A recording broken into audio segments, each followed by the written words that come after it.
Recently, on the floor of Parliament, an unusual comment was passed by an unknown member of Parliament. Daughter of Medra, sit down. Daughter of Medra, sit down. It's me. That's evidence. Dr. Zenata Rawlings, daughter of Ghana's longest-serving head of state, was referred to as the daughter of a Medra. This incident was widely condemned by Ghanaians. In this video, we delve into history to find out what possibly could have been the reason for such an unfortunate comment from the unknown member of Parliament, and also analyzed if Flight Lieutenant Jerry John Rawlings, father of Zenata Rawlings, was indeed a Medra. Do not forget to comment, share, and like this video.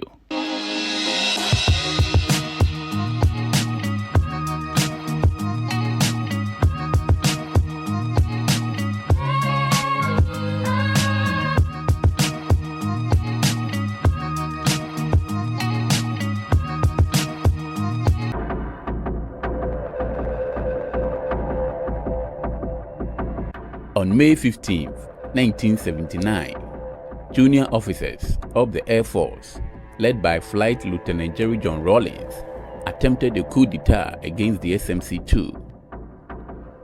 Rawlings and his men were however arrested and put on trial at the Burma Hall for their role in the attempted coup. Though the coup failed, the plotters, as expressed by Mr. Akins, who was the Director of Public Prosecutions, were worried not only about the injustice in the Ghanaian society, but also the tarnished image of the Ghana Army due to malfeasance on the part of the members of the government. On the morning of June 4, 1979, when the court-martial trying Rawlings and his accomplices was to resume sitting, another group of junior officers and regular soldiers led by Major Boachijan released Rawlings and his men from prison. The troops gained control of the Ghana Broadcasting Corporation, but not without fierce resistance from the troops loyal to the SMC-2 under the command of Major General Odate Wellington. Skirmishes took place throughout the day, leading to Odate Wellington's death at the Nima police station, where he had taken refuge after running short of ammunition. It led to the arrest of many SMC-2 affiliates, including General Kufu, and eventually to his overthrow. To avoid further bloodshed, Major General Joshua Hamidu came on air at about 8:30 p.m. to confirm the success of the coup d'etat. He urged all those still fighting in support of the SMC-2 to stop firing and return to barracks. Here to tell you just one or two things. If any further bloodshed had to be avoided in this country, everybody might have as well realized that the ranks had borne the brunt of the suffering of this country for too long. They want bloodshed. They want bloodshed. So for heaven's sake, do not beg in their way.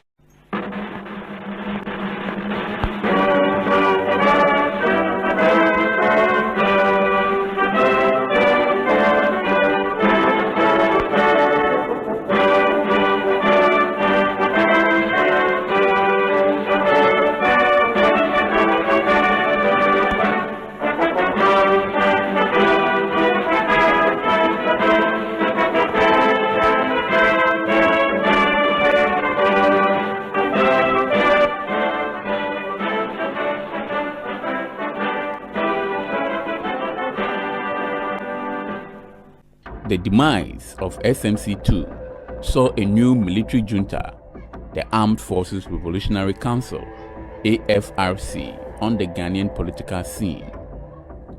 Rawlings became the chairman, with Major Boachijan as the spokesman.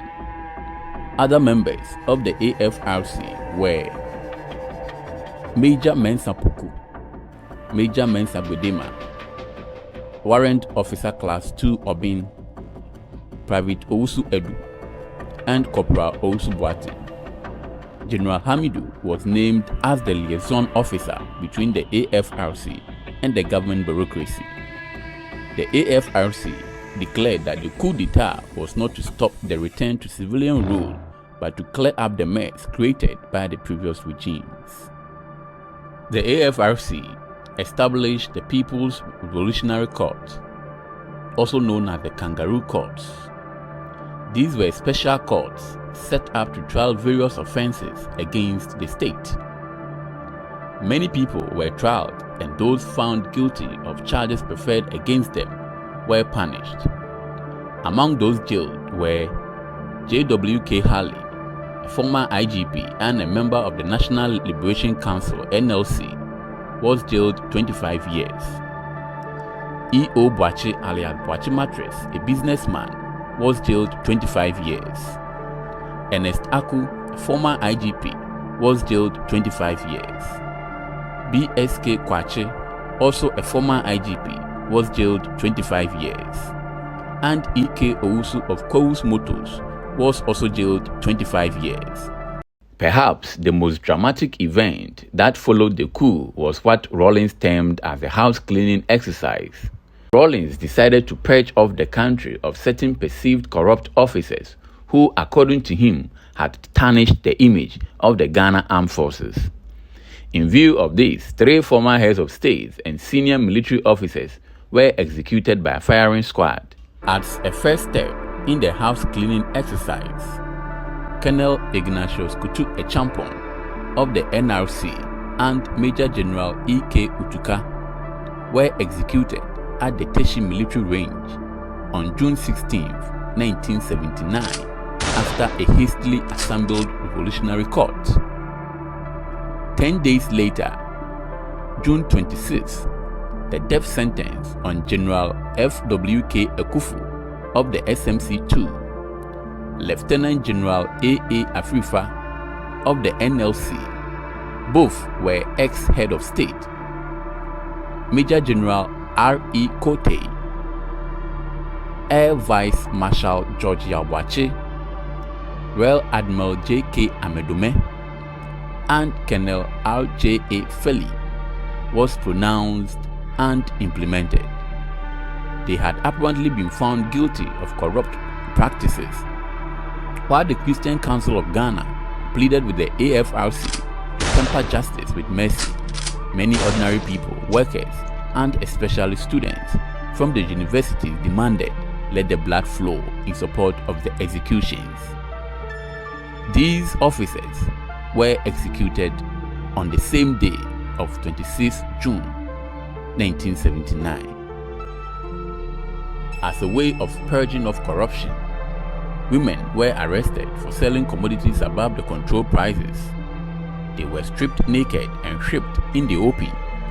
Many Lebanese, Syrian, and Indian businessmen who had always been alleged to be part of these corrupt practices were rounded up at random and brutalized. Some had their houses looted. Dismissal of public servants, confiscation of assets and properties were applied as a means of stamping out corruption and also other malpractices which crippled the country's economy. But was Flight Lieutenant Jerry John Rawlings the only officer who executed other officers during the coup days in Ghana? Your guess was as good as mine. On 17th April 1967, there was an attempted counter-coup against the National Liberation Council led by 3 junior officers of the Ghana Armed Forces, namely Lieutenant Samuel Arthur, Lieutenant Moses Yeboah, and 2nd Lieutenant Osei Poku, with support of several senior officers, including Warrant Officer George Ofosu and 119 soldiers of the 2nd Reconnaissance Regiment. The coup makers plotted to overthrow the National Liberation Council government. The operation was named Jitai Boy after a popular song by Nigerian musician Victor, in which the West African water goddess, the Mame Wata, had given him a jitai and asked him to make a good music. After the attempted coup, Jitai Boy was banned by the NLC from radio airplay in Ghana. Lieutenant General Kutuka was shot and killed by Lieutenant Yeboah at Ghana International Airport. The airport was later renamed Kutuka International Airport in honor of the general.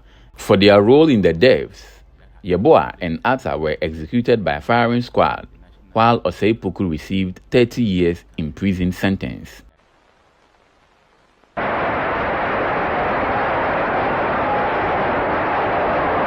GH551 Lieutenant Samuel Benjamin Arthur. The tribunal sentenced you to death by firing squad. March him out.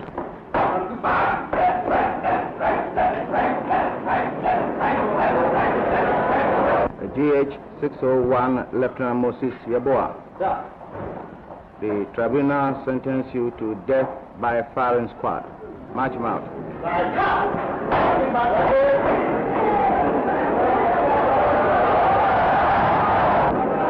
GH976 Second Lieutenant Osei Poku. The tribunal sentenced you to 30 years imprisonment of hard labor. Samson Sasu Bafowa. The tribunal sentenced you to death by shooting. Osei Poku. The tribunal sentenced you to death by shooting.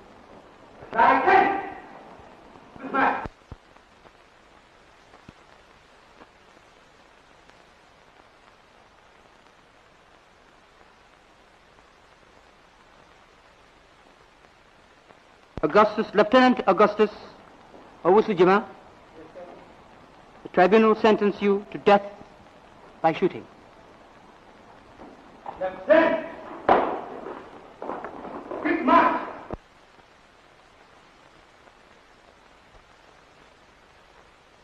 Kufiusu, the tribunal sentenced you to 25 years imprisonment. Lieutenant! Quick march!